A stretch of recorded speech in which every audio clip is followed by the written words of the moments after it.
नमस्कार प्यारे साथियों, स्वागत है आप सभी का टारगेट फॉर आईक्यू में। मैं हूं सत्येंद्र।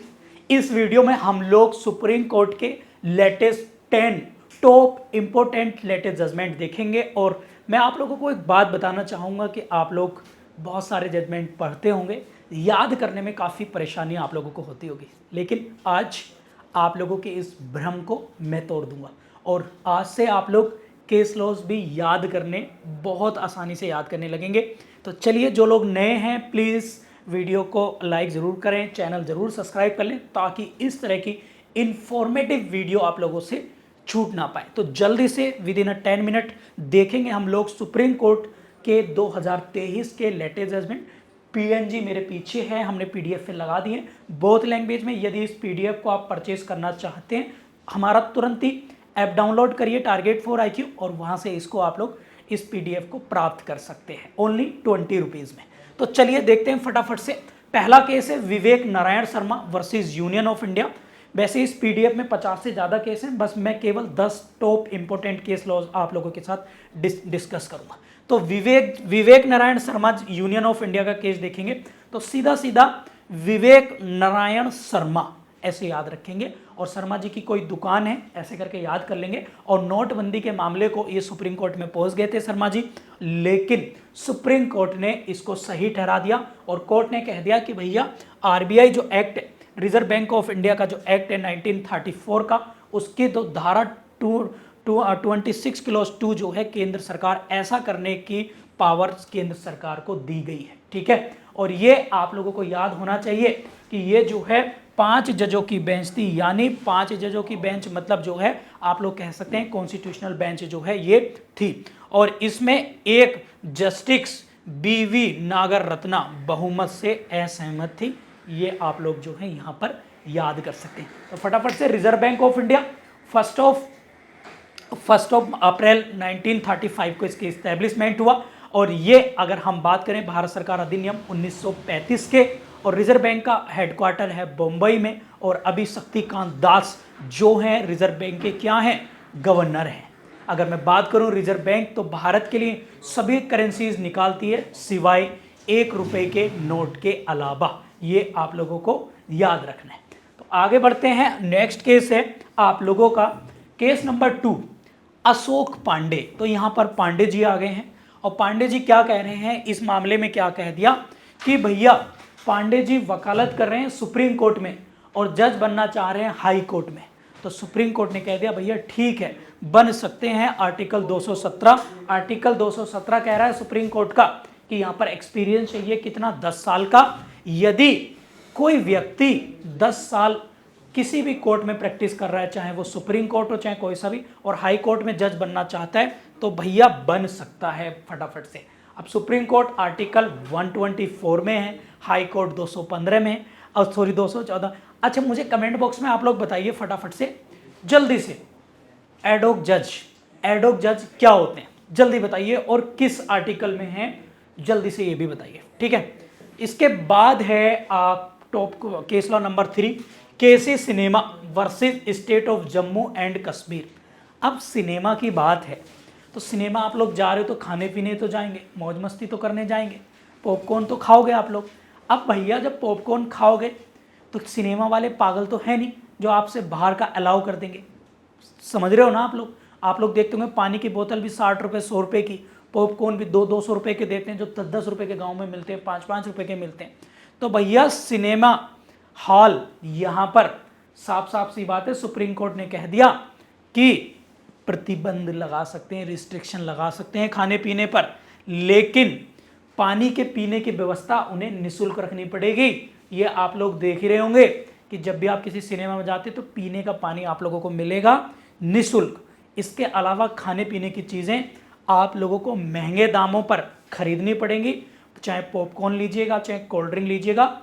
और बाद में यदि कोई मध्यम या बेचारा कोई गरीब कोई कपल जा रहा है, अब कोई लड़का जा रहा है मान लीजिएगा, अब पैसे गए 500 रुपये, सामान 500 रुपये का खा गया हो, बाद में वो 2-3 दिन तक डिप्रेशन में रहेगा, क्योंकि सारा तो खाने पीने में सिनेमा वालों ने लूट लिया। और यहाँ पर ये आर्टिकल 19 क्लॉज 1 की क्लॉज जी यहाँ पर जो है बिजनेस करने के आधार पर जो है सिनेमा को ये जो है पावर दी गई है। और यहाँ पर यानी सिनेमा वाले यदि कोई ऐसा बच्चा जा रहा है और उस बच्चे की अगर हम बात करें मेडिकली वो इल है, बीमार है, तो उसे खाने पीने की चीज़ों को अलाउ करना पड़ेगा। ठीक है। इसके बाद है Anoop Barnwal versus Union of India का केस है, केस नंबर 4 हम लोग देख रहे हैं। तो इसमें कह दिया भैया, सुप्रीम कोर्ट ने कह दिया, ये आजकल जो चर्चाओं में यूसीसी आप लोग देख रहे हैं, कॉमन कोर्ट, तो ये यूसीसी वेरी वेरी इंपॉर्टेंट है, आर्टिकल 44, और इस पर लेकर मैं एक अलग से वीडियो बनाऊंगा डेफिनेटली, जो प्री मेंस और एग्जाम के पॉइंट ऑफ व्यू से बहुत ज़्यादा इंपॉर्टेंट होगी आप लोगों की, और बहुत ही साधारण लैंग्वेज में। ठीक है। तो सुप्रीम कोर्ट ने कहा भैया राज्यों के लिए ये एक निर्माण के लिए एक समिति का गठन करें। तो याद रखेंगे यूसीसी से रिलेटेड केस किसका है? अरे भैया अनूप भाई का है। अनूप भाई क्या? अनूप बर्नावाल। तो बर्नावाल मतलब बना रहे हैं, क्या बना रहे हैं? कमेटी। किसके लिए? यूसीसी के लिए। ऐसे करके याद कर लो इसे। इसके बाद केस लो नंबर 5 है, Hewlett Packards India sales private limited versus commissioner of customs import Nhava Sheva. Nhava सेवा क्या है? आप लोगों को तो पता ही होगा, भारत के 13 मेजर क्या हैं? बंदरगाह, पोर्ट हैं भैया, पोर्ट। ठीक है। तो इन्हीं में से एक ननवा सेवा है जिसका नाम पंडित जवाहरलाल नेहरू भी है, ये भी आप लोग याद रख सकते हैं। जो बम्बई पोर्ट है उसके सब्स्टिट्यूशन के तौर पर इसको बनाया गया है। तो यहाँ पर ये कह दिया कि भैया किसी भी मामले में, किसी भी सोर्स में एविडेंस लेने के लिए आप विकिपीडिया को ऑथेंटिक और एब्सोल्यूट सोर्स नहीं मान सकते। यानी ये तो एक ऑनलाइन है, ऑनलाइन प्लेटफॉर्म है, इसको कोई भी एडिट कर सकता है इंफॉर्मेशन के आधार पर, परंतु इसलिए इसकी एविडेंसरी वैल्यू नहीं मानी जाएगी। बात क्लियर हो गया? इसके बाद है किससे। अब देखो इसको याद करने का तरीका बताऊं, इसको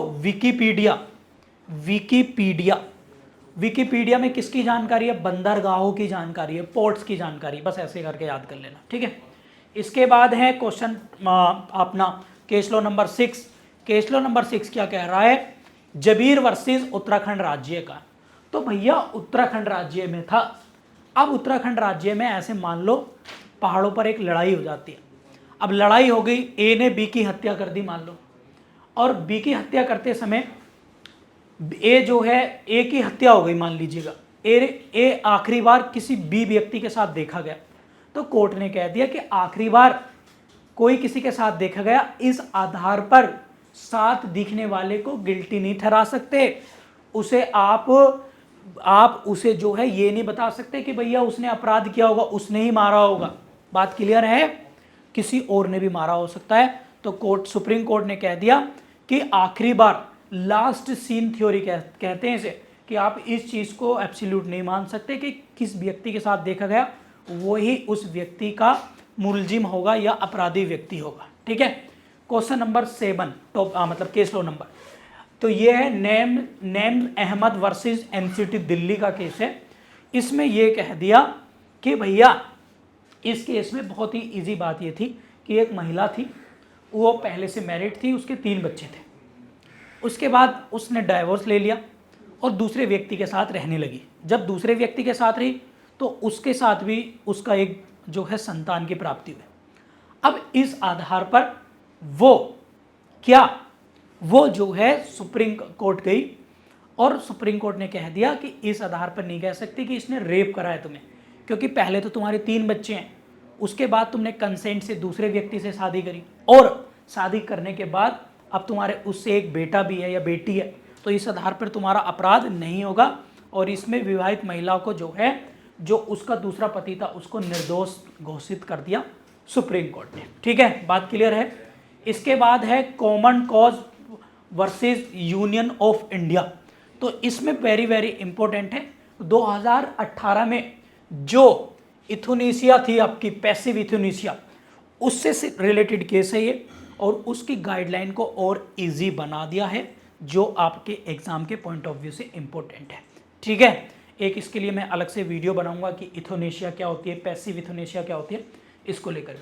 चलिए फिर है topic number 9, Maharashtra state financial corporation x employees versus आपका महाराष्ट्र राज्य, इसमें कह दिया भैया कि कोई कर्मचारी अधिकारी वीआरएस ले रहे हैं मान लीजिएगा, तो फिर जब वीआरएस ले रहे हो तो तुम फिर उम्मीद मत रखना कि पेंशन भी मिलेगी तुम्हें। बात क्लियर है ना? यानी जो समय पर रिटायर कर्मचारी हो रहे हैं, तो अब ऐसा जरूरी नहीं है कि जो समय पर रिटायर हो रहे हैं उनके बराबर ही पेंशन मिलेगी आपको। बात क्लियर हो गई? अरे बता दो क्लियर हो गई नहीं हो गई? इसके बाद है लास्ट, आप लोगों का 10 ही कराने थे मुझे जो वेरी वेरी इंपॉर्टेंट है। अजय अलियास अज्जू वर्सेस उत्तर प्रदेश राज्य, ठीक है।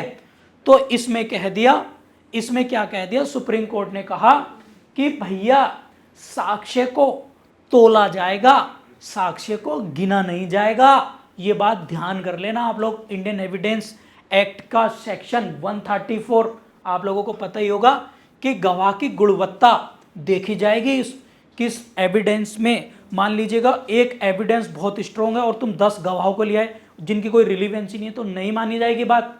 यानी आप, कोर्ट ने कह दिया कि अकेले चश्मदीद गवाह के आधार पर भी दोषसिद्धि हो सकती है, चाहे 10 एविडेंस आप कैसे गवाह ले आओ जिन्होंने देखा नहीं, वो इक्वल नहीं होंगे। यानी किसको तोला जाएगा? एविडेंस को, नॉट एविडेंस देने वाले व्यक्तियों को। बात क्लियर हो गई? तो ये थे प्यारे साथियों, क्या थे 10 इंपोर्टेंट सुप्रीम कोर्ट के लेटेस्ट जजमेंट जो 2023 से रिलेटेड हैं और वेरी वेरी इंपॉर्टेंट है। तो उम्मीद है कि आप लोगों को याद भी हो गए होंगे और समझ में भी आ गए होंगे। मुझे बताइए, और प्लीज़ यार चैनल ज़रूर सब्सक्राइब कर लो और कमेंट बॉक्स में बताइए कि कैसी वीडियो आप लोगों की, और इस वीडियो को फैला दो आप लोग, ठीक है। थैंक यू, मिलता हूँ नेक्स्ट वीडियो में, धन्यवाद।